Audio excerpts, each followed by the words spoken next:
Good morning everyone. Vapour compression system की जो unit है वो मैंने कंप्लीट करवा दी है। उस पर बेस्ड एक न्यूमेरिकल भी करा चुका हूँ। ठीक है, तो आई होप कि आपको वो सारी चीज़ें क्लियर होंगी, न्यूमेरिकल क्लियर होगा। ठीक है, उसकी साइकिल्स क्लियर होंगी, उसमें वर्किंग कैसे होती है वो क्लियर होगी। ठीक है, उसकी COP कैसे ड्राइव करते हैं वो, ये सारी चीज़ें इंपॉर्टेंट है। अब आते हैं यूनिट 4 एयर रेफ्रिजरेशन सिस्टम। तो एयर रेफ्रिजरेशन सिस्टम का पहले इंट्रोडक्शन देख लेते हैं। एयर रेफ्रिजरेशन सिस्टम का इंट्रोडक्शन क्या है कि जैसे हमने वेपर कंप्रेशन सिस्टम में बात की थी कि जो हमारा रेफ्रिजरेंट है या कूलिंग मीडियम है जिससे हम लोग कूलिंग करते हैं वो सब हमारे क्या आते हैं, गैस थी। कि कौन कौन सी गैस, जैसे अमोनिया, कार्बन डाइऑक्साइड, फ्रियोन, ये सारी गैसेस थी जो हम लोग वहाँ पे यूज़ करते थे एज अ रेफ्रिजरेंट। पर यहाँ पे एयर रेफ्रिजरेशन सिस्टम में क्या है कि वो क्या है, एयर है। जो एज अ रेफ्रिजरेंट या as a cooling medium use होगी वो क्या है, एयर है।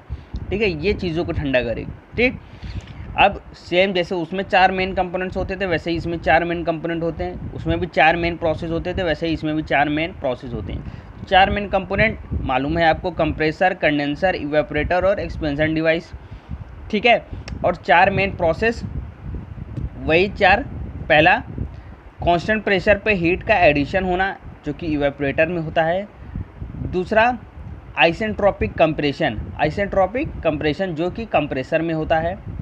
फिर कांस्टेंट प्रेशर पे हीट का रिजेक्शन जो कि कंडेंसर में होता है।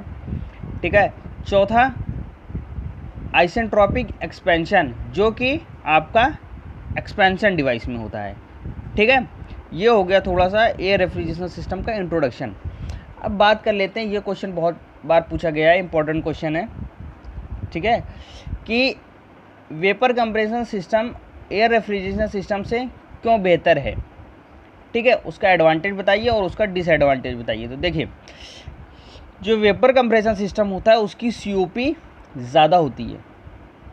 ठीक, वेपर कंप्रेशन सिस्टम की COP ज़्यादा होती है। ठीक है, उसके बाद ऑपरेशनल कॉस्ट, यानी कि जब वो ख़राब हो जाता है, मान लीजिए हमारा जो सिस्टम है वो ख़राब हो गया है तो वेपर कंप्रेशन सिस्टम में कम पैसा लगता है। ठीक है, यानी कि कितना कम लगता है, अगर एयर रेफ्रिजरेशन सिस्टम में हमारा 40, सपोज़ करो 40 रुपये लग रहा है। ठीक, सपोज़ करना है 40 रुपये। ठीक है, एयर रेफ्रिजरेशन सिस्टम में सपोज़ 40 रुपये लगा है तो वेपर कंप्रेशन सिस्टम में बस 10 रुपये लगेगा। ठीक है, यानी कि उसको ठीक करने में जो कॉस्ट होती है वो 1/4 गुना कम होती है।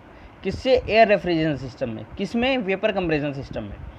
ठीक है, उसके बाद वेपर कंप्रेशन सिस्टम का जो इवेपोरेटर होता है जहाँ पे हीट का एब्जॉर्प्शन होता है कांस्टेंट प्रेशर पे, वो क्या होता है, वो छोटा होता है। ठीक है, वो छोटा होता है।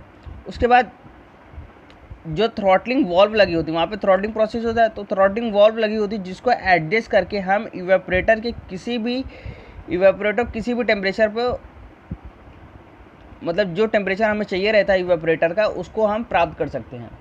यानी कि अगर हम उसका जो थ्रॉटलिंग वॉल्व है उसको एडजस्ट करेंगे तो इवेपोरेटर पे जो जिस टाइप का हमें टेम्परेचर चाहिए होगा, मान लो 30 डिग्री, इवेपोरेटर पे तो माइनस में ही चाहिए होगा।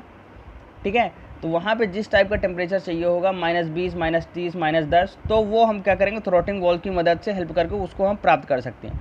ठीक है, उसके बाद डिसएडवांटेज क्या है वेपर कंप्रेशन सिस्टम का एयर रेफ्रिजरेशन सिस्टम पर, क्या है कि इसकी जो शुरुआत में इनिशियल इन्वेस्टमेंट होता है, जब शुरुआत में इसको बनाते हैं तो तब उसकी कॉस्ट ज़्यादा होती है, अधिक होती है।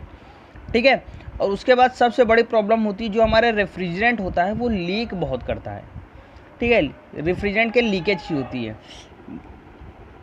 ठीक, यानी कि उसमें जो भी हमने रेफ्रिजरेंट उस समय वहाँ पे क्या होगा, जैसे आपका अमोनिया हो गया, फ्रियोन हो गया, ठीक है, R134 हो गया जो आजकल ज़्यादातर यूज़ हो रहा है। ठीक, कार्बन डाइऑक्साइड हो गया, तो ये सब ये रेफ्रिजरेंट हैं, इनके लीक होने की प्रॉब्लम ज़्यादा होती है। ठीक है, किसमें, वेपर कंप्रेशन सिस्टम में। और ऐसा एयर रेफ्रिजरेशन सिस्टम में एयर तो बाहर है ही है, एयर उससे कोई लीकेज की प्रॉब्लम नहीं होती है। ठीक, तो ये आपको 2 क्वेश्चन हो गए। ठीक है, थैंक यू।